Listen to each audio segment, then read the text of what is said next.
तो माता का संसार झूम उठता है। पिता के जीवन में बहार आ जाती है। कभी यूं होता है कि नए जीवन का आगमन नई घटनाओं को जन्म देता है, और कभी यूं होता है कि घटनाएं नए जीवन की यात्रा का मार्ग निर्धारण करते हैं। विरोचन और विशालाक्षी की जीवन बगिया में भी एक फूल खिला है और दोनों उसकी सुगंध से मुग्ध हो रहे हैं। पर यह शिशु, जिसका नाम दैत्य गुरु ने बलि रखा है, क्या बनेगा, क्या करेगा, इसे जानने और देखने की उत्सुकता स्वयं मेरे मन को व्याकुल कर रही है। क्योंकि मैं जानती हूं कि दैत्य गुरु शुक्राचार्य जब किसी घटना से प्रसन्न होते हैं तो कोई नया गुल अवश्य खिलता है। ओम सूर्याय नमः। ओम सूर्याय नमः। ओम सूर्याय नमः।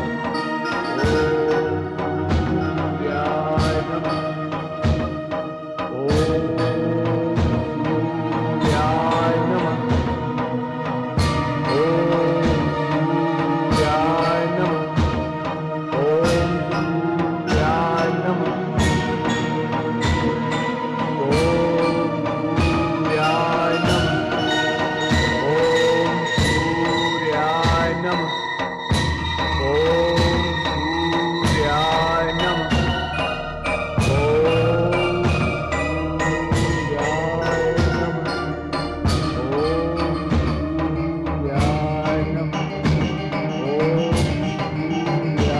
नमः। मुझे विश्वास नहीं होता कि तुम जैसे विद्वान, तुम जैसे ज्ञानी से भी ऐसी भूल हो सकती है। मैंने तुमसे कहा था कि विरोचन को तुरंत ही हिमालय की ओर चल देना चाहिए था। जिस घड़ी मैंने तुमसे यह कहा था, उस समय मैंने इस बात को स्पष्ट किया था कि विरोचन के प्रस्थान के बीच किसी घटना, किसी बात या किसी विचार को स्थान नहीं मिलना चाहिए। मुझसे भूल हो गई पिताश्री। पुत्र जन्म के समाचार ने विरोचन को भी सुख से अधीर कर दिया था और मैं भी भावुकता की धारा में बह गया। आश्चर्य है, तुम जैसा ज्ञानी इस बात को भूल कैसे गया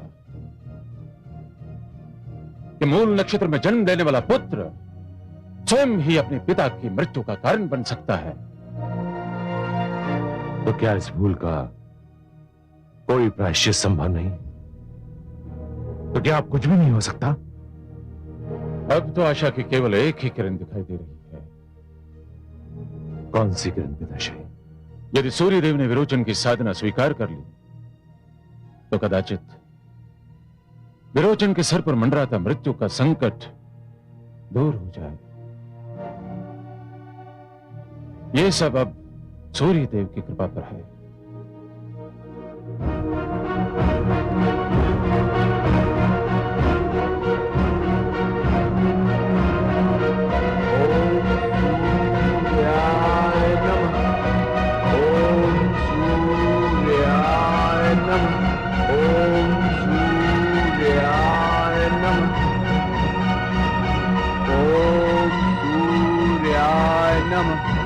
Oh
बस करो वत्स, मैं उपस्थित हूं। मैंने तुम्हारा कठोर तप स्वीकार कर लिया है। मैं तुमसे अत्यंत प्रसन्न हूं वत्स। नेत्र खोलो।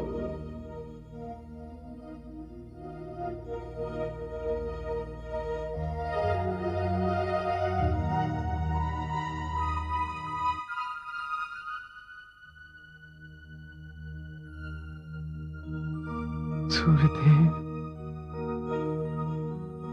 प्रणाम सूर्यदेव, प्रणाम।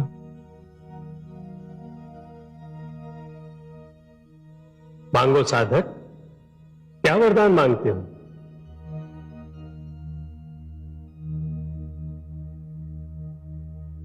हे सूर्यदेव, मेरी तपस्या को स्वीकार करने के लिए आपको कोटि कोटि धन्यवाद। क्या इच्छा है वत्स? प्रकट करो। मेरे गुरु शुक्राचार्य ने मुझे बताया कि मुझे आपके आशीष और वरदान की नितांत आवश्यकता है। तथास्तु वत्स।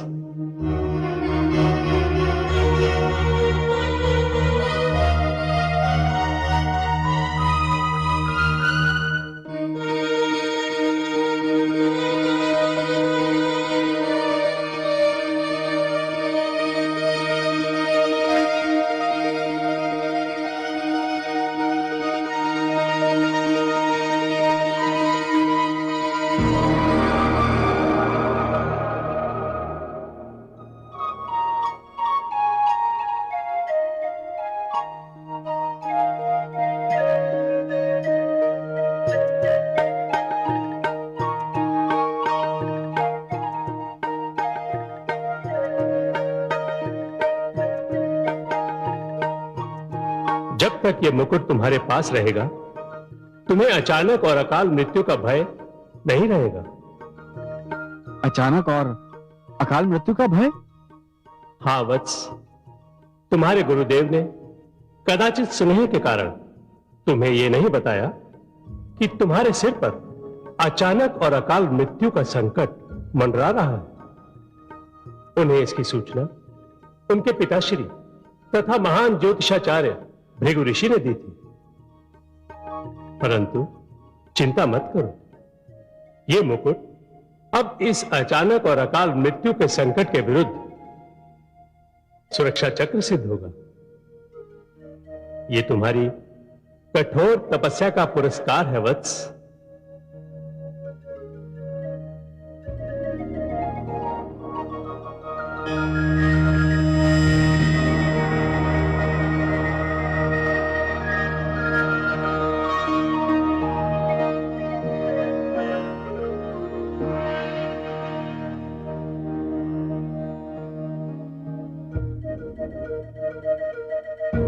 प्रणाम गुरुदेव।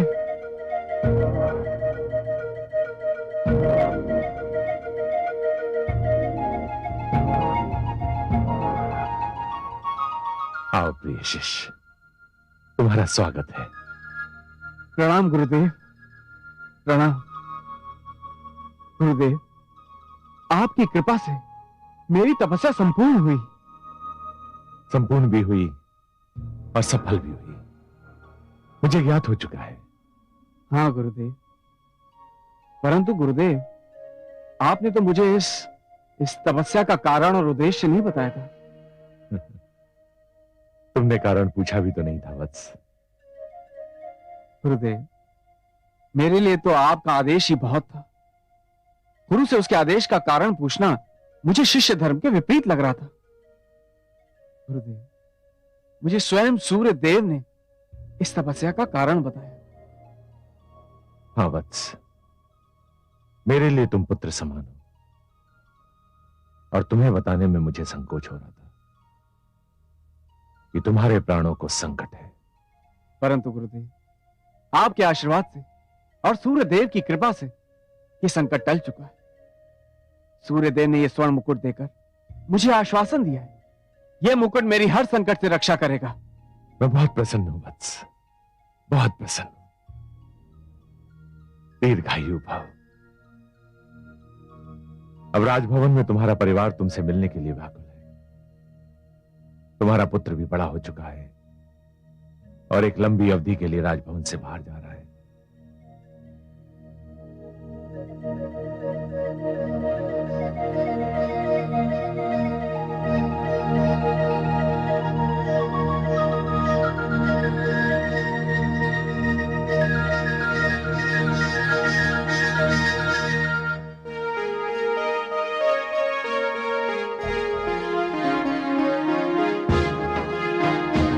महाराज विरोचन की जय। महाराज विरोचन की जय।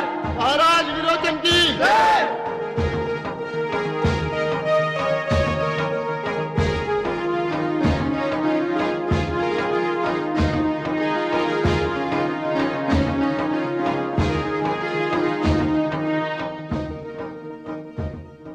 आयुष्मान भव पुत्र।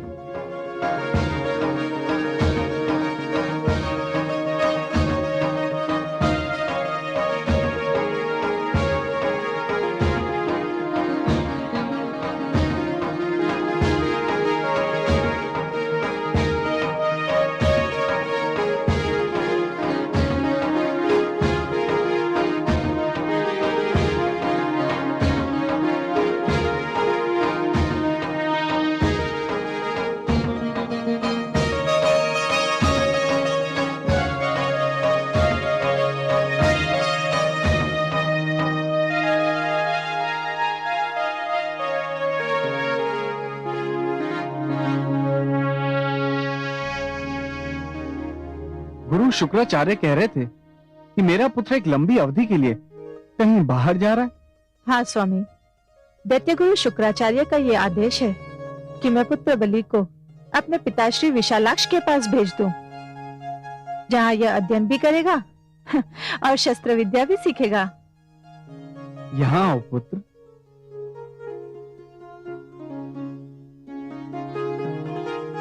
कितना बड़ा हो गया मेरा पुत्र। मैं तो इसे एक नवजात शिशु के रूप में छोड़कर गया था। उस घटना और आज के दिन के बीच 10 वर्ष की लंबी अवधि बीत चुकी है और 10 वर्ष में तो कभी कभी 10 युग भी बीत जाते हैं पिताश्री। सुंदर, अति सुंदर। मेरे पुत्र की वाणी से तो अभी से ही साहित्य का रंग छलक रहा है। विशालाक्षी, मुझे हर्ष हुआ कि मेरी अनुपस्थिति में आपने मेरे पुत्र की शिक्षा दीक्षा में कोई कमी नहीं आने दी। मैं इसकी योग्यता से प्रभावित हूं। परंतु मैं बहुत चिंतित हूँ स्वामी। चिंतित हैं? क्यों देवी? मुझे अपने पुत्र से कभी कभी बहुत चिंता होने लगती है। चिंता? क्या बात है? मैं समझा नहीं। इसका हाथ इतना खुला हुआ है कि उसमें कुछ रुकता ही नहीं। जो कुछ भी इसके पास होता है उसे तुरंत दान कर देता है। कई बार तो अपने आभूषण दान कर चुका है। एक बार बाहर खेलने गया तो अपने वस्त्र उतार कर एक बालक को दे दिए और स्वयं वस्त्रहीन राजभवन वापस आ गया। पिताश्री, क्या दान देना कोई बुरी बात है? कदापि नहीं पुत्र। महान सम्राट प्रहलाद का पौत्र दानी नहीं होगा तो और क्या होगा? पिताश्री, क्या दान की कोई सीमा निर्धारित की जा सकती है? दान की सीमा का संबंध दानी के सामर्थ्य से होता है पुत्र। यदि दानी के सामर्थ्य की सीमा नहीं तो उसके दान की भी कोई सीमा नहीं होनी चाहिए। पुत्र, उस सैनिक को देखो जो देश और उसकी सीमाओं की रक्षा के लिए अपने प्राणों तक का दान दे देता है। भला उससे महान दानी कौन हो सकता है जो परहित के लिए ब्रह्मांड की सबसे मूल्यवान वस्तु अपने प्राणों तक का दान दे दे। धन्यवाद पिताश्री, मुझे आपसे इसी उत्तर की आशा थी। अब मुझे अनुमति दे। अपने पुत्र के उज्जवल भविष्य के लिए और शिक्षा के लिए मुझे अनुमति तो देनी ही पड़ेगी पुत्र। परंतु मुझे सदैव यह दुख सताएगा कि जिस व्यक्ति को उसके पिता ने अथाह प्यार दिया वो व्यक्ति अपने पुत्र को उसका एक अंश भी न दे सका। हाँ पुत्र, मेरे पिताश्री ने मुझे अपने साथ इस प्रकार रखा जैसे काया के साथ छाया रहती है। परंतु मैं तो तुम्हारे जन्म लेने के दिन ही तुम्हें छोड़कर चला गया था और 10 वर्षों के उपरांत जब लौटा तो तुम्हें विदा करने के लिए। मेरी माताश्री ने मुझे आपके अंश का प्यार भी दिया। मैं तुम्हारी माताश्री का अत्यंत आभारी हूं पुत्र। आप भी तो पुत्र को जाने की अनुमति दे रहे हैं, यह भी तो प्यार ही का अंश है। शिक्षा के लिए यह बलिदान ही तो माता पिता के प्यार का सबसे बड़ा प्रमाण है ना स्वामी? मुझे भी दुख हो रहा है पिताश्री कि जब मैं आप दोनों की सेवा के योग्य हुआ तो मुझे आपसे विदा होना पड़ रहा है, परंतु गुरुदेव भी यही कहते हैं कि राजा बनने के लिए यह सब करना ही पड़ता है। गुरुदेव सत्य कहते हैं पुत्र, उनका दिया मार्गदर्शन ही तुम्हारा सौभाग्य है। गुरुदेव ने मुझे यह भी बताया कि देवता सदैव हमारे विरुद्ध रहते हैं, हमें उनसे सतर्क रहना चाहिए, वे हमें किसी भी समय हानि पहुंचा सकते हैं। पुत्र, इससे तुम्हें भयभीत होने की कोई आवश्यकता नहीं है। यदि देवताओं ने संकट खड़ा भी किया तो मैं उनका सामना करूंगा। यदि आप पर कोई संकट आया तो मैं संकट लाने वाले को जीवित नहीं छोड़ूंगा, भले ही वो देवता ही क्यों न हो। ऐसा कुछ नहीं होगा पुत्र, ऐसा कुछ नहीं होगा। मुझे सारे देवताओं पर ना सही, परंतु भगवान विष्णु पर पूरा भरोसा है। अब तुम्हें जाना चाहिए पुत्र। आयुष्मान भव। चिरंजीवी भव पुत्र।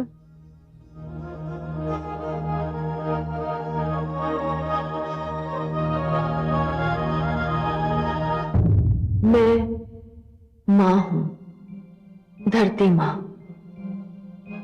राजकुमार बलि शिक्षा प्राप्त करने के उद्देश्य से अपने नाना विशालाक्ष के पास चला गया। विरोचन को दुख था कि वो अपने पुत्र को 10 वर्षों में केवल 2 ही बार देख सका। एक बार जब उसने जन्म लिया था और दूसरी बार जब वो शिक्षा प्राप्ति के लिए असुर लोक छोड़ रहा था। परंतु विरोचन ने पुत्र की शिक्षा के लिए यह त्याग स्वीकार कर लिया। विरोचन प्रहलाद के सिंहासन पर बैठा तो उसने प्रहलाद की परंपराओं को, उसकी न्यायप्रियता को आगे बढ़ाने का निर्णय किया। उसे ज्ञात था कि प्रहलाद एक महान विष्णु भक्त था। स्वयं विरोचन भी विष्णु भक्त था। इसलिए जब घोर तपस्या के 10 वर्ष पूरे होने पर वो राजधानी लौटा तो उसने एक ऐसी घोषणा की जो देखने में बिल्कुल स्वाभाविक और तर्कसंगत थी, पर जिसके कारण एक नया विवाद उठ खड़ा हुआ।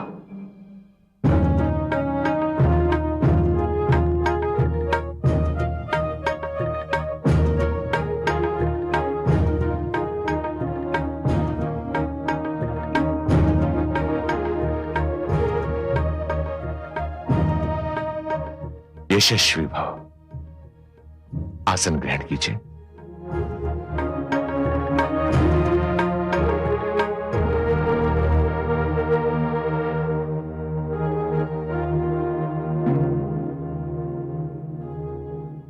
असुर लोक के आदरणीय सामर्थगण 10 वर्षों का समय बिताकर आने पर मुझे यह देखकर हार्दिक प्रसन्नता हो रही कि आज भी सभागार में वो लोग उपस्थित हैं जो मेरे पिताश्री महान सम्राट प्रहलाद की सभागार की शोभा बढ़ाते थे। मेरे पिताश्री की सफलता का कारण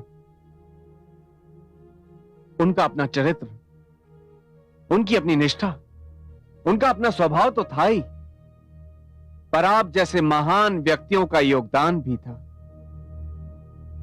मैं इस योगदान का आदर करता हूं और इसकी महत्ता को भी जानता हूं, और अब मुझे विश्वास है कि ये महान योगदान मुझे भी मिलता रहेगा।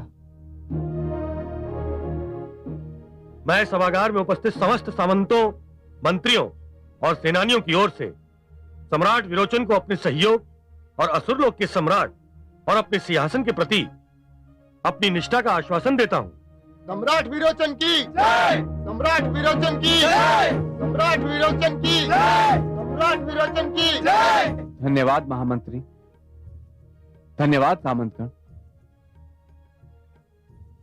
आज मैंने सभागार में आपको एक विशेष उद्देश्य से बुलाया है।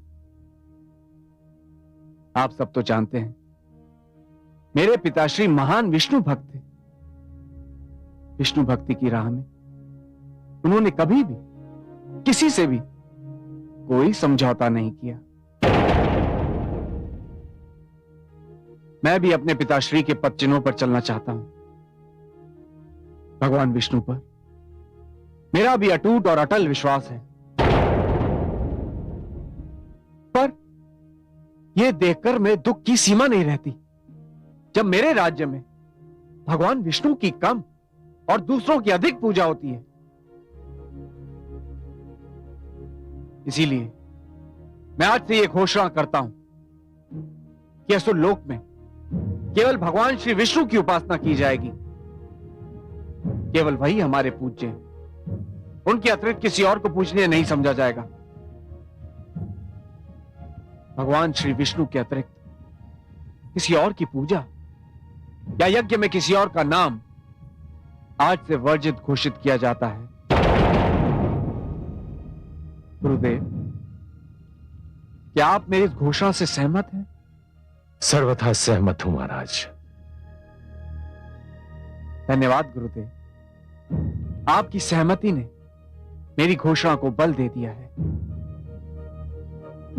समस्त असुरलोक में घोषणा कर दी जाए, ना ही भगवान विष्णु के अतिरिक्त किसी की पूजा होगी और ना ही यज्ञ में किसी को भाग दिया जाएगा।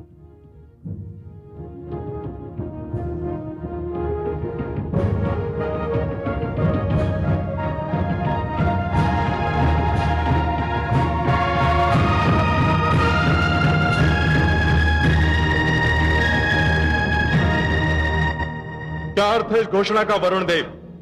क्या औचित्य है इस आदेश का?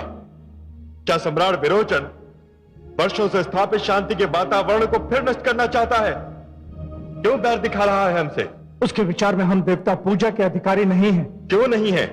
समस्त प्राणियों को वायु हम देते हैं, जल हम देते हैं, अग्नि भी हम देते हैं। फिर प्राणी हमारी पूजा क्यों ना करें? क्यों ना दे हमें यज्ञ का भाग? विरोचन को इस लोक परंपरा को रोकने का कोई अधिकार नहीं। विरोचन का विचार है कि यज्ञ का समस्त भाग भगवान श्री विष्णु को मिलना चाहिए।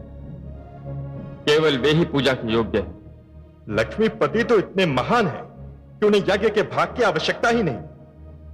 उन्हें यज्ञ का कोई भाग मिले अथवा न मिले, उनकी महानता में कोई अंतर नहीं आएगा।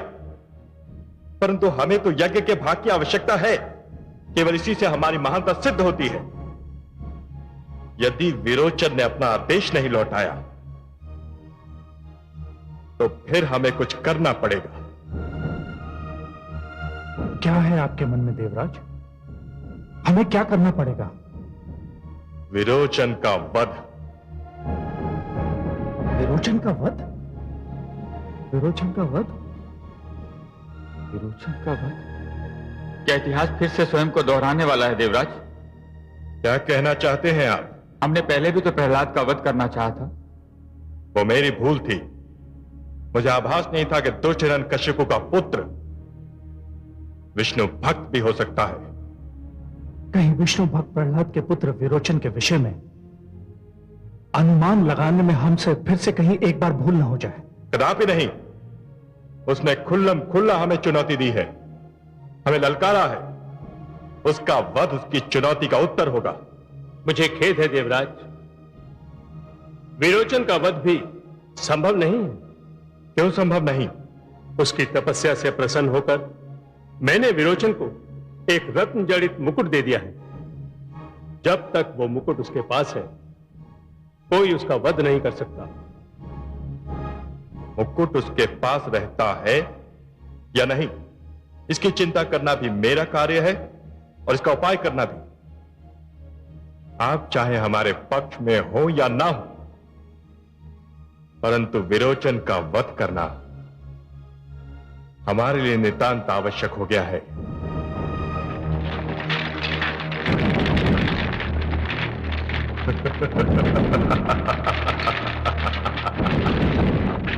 हे विष्णु, इस बार तो मुझे कुछ करना ही नहीं पड़ा। परिस्थितियां स्वयं विरोचन को वहां ले आई जहां मैं उसे लाना चाहता था, और ये एक घोषणा ही तुम्हारी और देवताओं की एकता भंग करने के लिए पर्याप्त है। और यदि ये एकता भंग हो गई, तुमको नीचा दिखाने की मेरी हार्दिक इच्छा पूर्ण हो जाएगी।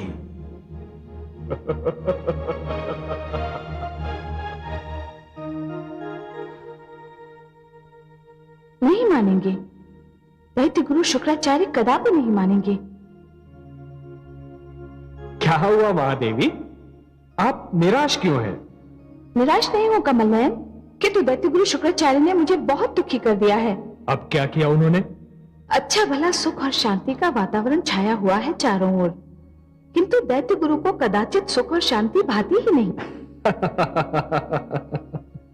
उनकी किस बात ने आपको रुष्ट किया है महादेवी? पौत्र विरोचन को यह बात भली नहीं लगती कि आपके अतिरिक्त किसी और की पूजा हो तथा यज्ञों में आपका भाग कम रहे। दैत्य गुरु तो उसे समझाने के स्थान पर उसे भड़का रहे हैं कि अपने राज्य में होने वाले यज्ञों में केवल आपका भाग रहे, अन्य देवताओं का नहीं। इस प्रकार वो एक ओर देवताओं और असुरों के बीच तो दूसरी ओर आपके और अन्य देवताओं के बीच तनाव उत्पन्न कर रहे हैं। जहां तक मेरा संबंध है महादेवी, मुझे यज्ञ में अपने भाग की ना तो कोई चिंता है और ना कोई आवश्यकता। पर आज तक तो यही होता रहा है कि हर यज्ञ में देवताओं का और आपका भाग रहता है। वर्षों से चली आ रही इस परंपरा को बदलने की क्या आवश्यकता है? आवश्यकता तो नहीं है, परंतु जैसा मैंने कहा महादेवी कि यह प्रथा अवश्य बन गई है, परंतु यज्ञ का इन बातों से कोई सीधा संबंध नहीं। कमल नयन, ये क्या कह रहे हैं आप? बिल्कुल सत्य कह रहा हूं महादेवी। मैं भलीभांति जानता हूं यज्ञ का संबंध अध्यात्म से कम और विज्ञान से अधिक है। विज्ञान से? कैसे कमल नयन? महादेवी, यज्ञ एक वैज्ञानिक प्रक्रिया है। हवन की अग्नि में जो जड़ी बूटियां हम समिधाओं के रूप में डालते हैं, वो वातावरण में पवित्रता और स्वच्छता उत्पन्न करती हैं। वो कीटाणुओं का नाश करती हैं। वृक्षों में फल फूल अधिक आते हैं। वर्षा उसकी सुगंध से नियंत्रित होती है। और इसीलिए महादेवी, यज्ञ में किसका नाम लिया जाता है या किसका नहीं लिया जाता, यह बात महत्वपूर्ण नहीं है। महत्वपूर्ण बात तो यह है कि परमेश्वर का नाम हृदय में है या नहीं, वो व्यक्ति ईश्वर को मन से धन्यवाद देता है या नहीं। चलो मान लिया, किंतु विवाद से तो तनाव उत्पन्न होगा। हाँ, हो सकता है, पर मेरी चिंता कुछ और है महादेवी। मेरी चिंता यह है कि जिस प्रकार घृणा की अग्नि दैत्य गुरु शुक्राचार्य के ज्ञान और विद्वत्ता को भस्म कर रही है, उसी प्रकार कहीं क्रोध की ज्वाला देवराज इंद्र के धैर्य और संयम को न भस्म कर दे। कहीं इस पखेड़े में देवराज इंद्र अपना आत्म संयम न खो बैठे।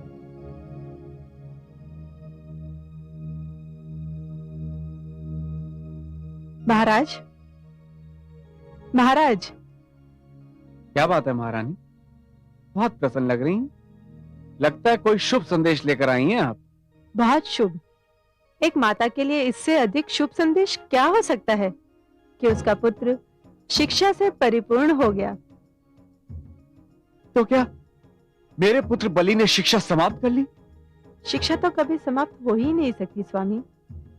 शिक्षा को सीमा में नहीं बांधा जा सकता, परंतु हाँ, पुत्र बलि के लिए शिक्षा का जो लक्ष्य निर्धारित किया गया था, उसने उसे अवश्य पार कर लिया है। मैं प्रसन्न हुआ महारानी, इसीलिए भी कि उसने ये लक्ष्य अति शीघ्र प्राप्त कर लिया। पुत्र बलि की स्मरण शक्ति आरंभ से ही बहुत तीव्र थी। वह एक बार कोई बात सुन लेता था तो उसके मस्तिष्क से वह नहीं निकलती थी। यदि वह भूलना चाहता तो भी नहीं भूल सकता था। महारानी, मेरा मन अपने पुत्र से मिलने के लिए व्याकुल हो उठा है। मैं उसे तुरंत यहां बुला लूंगा। हाँ, परंतु इससे पहले स्वयं हमें कामरूप देश जाना होगा। कामरूप देश? क्यों? पिताश्री ने विशेष दूत भेजा है। पुत्र बलि की गुरु दक्षिणा समारोह में वे हमारी उपस्थिति चाहते हैं और उनका यह निमंत्रण हम ठुकरा नहीं सकते। हम अवश्य चलेंगे महारानी। खेद का विषय यह है कि दैत्य गुरु शुक्राचार्य यहां नहीं। वो ये शुभ समाचार सुनकर अति प्रसन्न होंगे। कहाँ गए हैं गुरुदेव? वे अपने पिताश्री महर्षि भृगु से भेंट करने गए हैं। पुत्र विरोचन,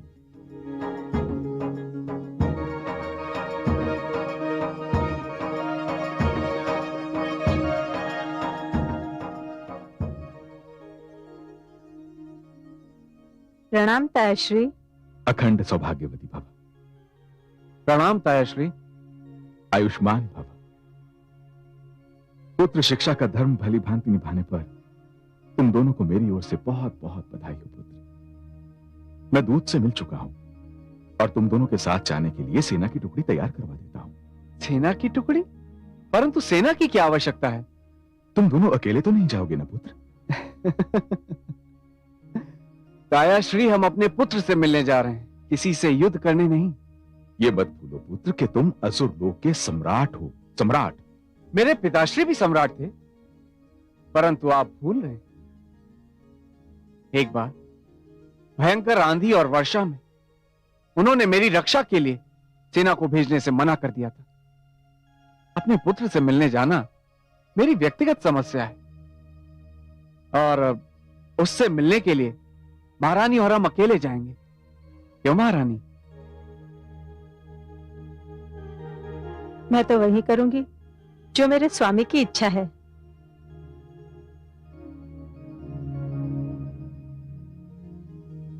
तुम्हारा कल्याण हो पुत्र। जाओ।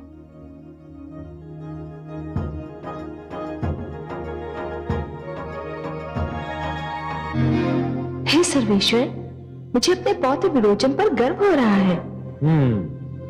महादेवी, मैं आपकी प्रकृति से भली भांति परिचित हूं। आप जिसे एक बार अपना मान लेती हैं, उस पर अपनी कृपा के पुष्प बरसाने का कोई ना कोई बहाना अवश्य ढूंढ लेती हैं। है ना? और इसीलिए ये सारा संसार आपकी मधुर मुस्कान का दास बन चुका है। परंतु हे कमल नयन, आपने ये नहीं पूछा कि मुझे पौत्र विरोचन पर गर्व क्यों हो रहा है। महादेवी, जानता तो हूं, पर आपकी सुंदर वाणी का आनंद लेना चाहता हूं। बताइए, क्यों गर्व हो रहा है? पौत्र विरोचन ने बलि के गुरु दक्षिणा समारोह में जाने के लिए अपने साथ सेना को ले जाने का प्रस्ताव अस्वीकार कर दिया। उसने अपने पिता और मेरे पुत्र प्रहलाद के इस नियम का पालन किया है कि शासकों को राजकीय साधन और राजकीय धन का अपने निजी कार्यों के लिए प्रयोग नहीं करना चाहिए। हे कमल नयन, क्या ये गर्व की बात नहीं है? सत्य वचन, अक्षरशः सत्य वचन। महादेवी, जब एक दीप से दूसरा दीप जलने लगता है तो देखते ही देखते सुंदर दीपों की एक लंबी माला बन जाती है। उसी प्रकार जब पिता के बनाए हुए सुंदर नियम पुत्र के जीवन में ढलने लगते हैं तो एक उन्नत पीढ़ी और प्रगतिशील समाज की रचना हो जाती है। महादेवी, किसी भी राजा, किसी भी शासक का कोष उसकी अपनी कमाई नहीं होता, वो तो प्रजा का धन होता है। और प्रजा वो धन राजा को इसलिए सौंपती है कि वो उसे प्रजा की उन्नति, प्रजा की सुरक्षा और देश के विकास पर लगाए, ना कि स्वयं अपने ऐश्वर्य और ठाट बाट। मुझे आशा है कि आने वाले युगों के राजा और शासक प्रहलाद और विरोचन के आचरण से सीख लेंगे। लेनी तो चाहिए महादेवी, परंतु क्या? आप रुक क्यों गए कमल नयन? महादेवी, संसार में ऐसे तत्वों की कभी कमी नहीं होगी जो इस उदारता का अनुचित लाभ उठाना चाहेंगे। अर्थात आज भी नहीं है। और आप फिर बोलते बोलते रुक गए कमल नयन। आप खुलकर बताइए ना। महादेवी, मैं आने वाले दिनों और कुछ घटनाओं की पदचाप सुन रहा हूं जो मुझे व्याकुल कर रही है। किन दिनों और किन घटनाओं की ओर संकेत कर रहे हैं आप, जो आपको व्याकुल कर रहे हैं? कमल नयन, मैं आपकी अर्धांगिनी हूं। आप और मैं एक मुख पर दो नेत्रों के समान है। तो ये कैसे संभव है कि दृष्टि किसी वस्तु पर पड़े और उसका प्रतिबिंब केवल एक नेत्र में दिखाई दे और दूसरे से छिपा रहे? आपकी व्याकुलता में भागीदार बनने का मुझे अधिकार है। कमल नयन, मुझे बताइए ना क्या होने वाला है। नहीं बता सकता, पर सत्य पूछिए तो मैं जानता भी नहीं हूं महादेवी, क्योंकि यह ब्रह्मा का अधिकार क्षेत्र है। उन्होंने किसके भाग्य में क्या लिखा है, ये तो वही जाने। महादेवी, जिस प्रकार आंधी आने से पहले क्षितिज का रंग बदलता है और उस बदलते हुए रंग को देखकर ऋतु विज्ञान के जानकार ये जान लेते हैं कि आंधी आने वाली है, उसी प्रकार मुझे भी वातावरण का रंग बदलता हुआ दिखाई दे रहा है। विरोचन ने देवताओं की पूजा बंद कराने का आदेश देकर देवताओं ने खलबली मचा दी है। कमल नयन, पूजा तो मन से होती है, मन में होती है। शेष सब तो रीतियां हैं, रूढ़ियां हैं, जो कभी कभी कोरा आडंबर और ढकोसला दिखाई देते हैं। आप सत्य कह रही हैं महादेवी, पर इसका क्या किया जाए कि कुछ लोगों को कोरा आडंबर और ढकोसला ही प्रसन्न करता है। अब दुर्भाग्य से देवराज इंद्र इन्हीं लोगों में से हैं। उन्हें विरोचन का आदेश बुरा लगा है। मुझे भय है कि देवराज इंद्र कहीं कुछ कर न बैठे। बिना योग्यता के जिन्हें मिलता है सम्मान, आशंका से पतन के डरते उनके प्राण, धर्मों का डर करे राजा वही उदार, जनगण के अनुसार दे पूजा का अधिकार, पूजा का अधिकार। जो सुनेगा ये पुराण पाएगा सुख और ज्ञान, पाएगा सुख और ज्ञान। कर्म को ही धर्म जान, प्रेम की तू छेड़तान, प्रेम की तू छेड़तान। बीते युग बता रहे हैं, बीते युग बता रहे हैं, सत्य पथ पे चल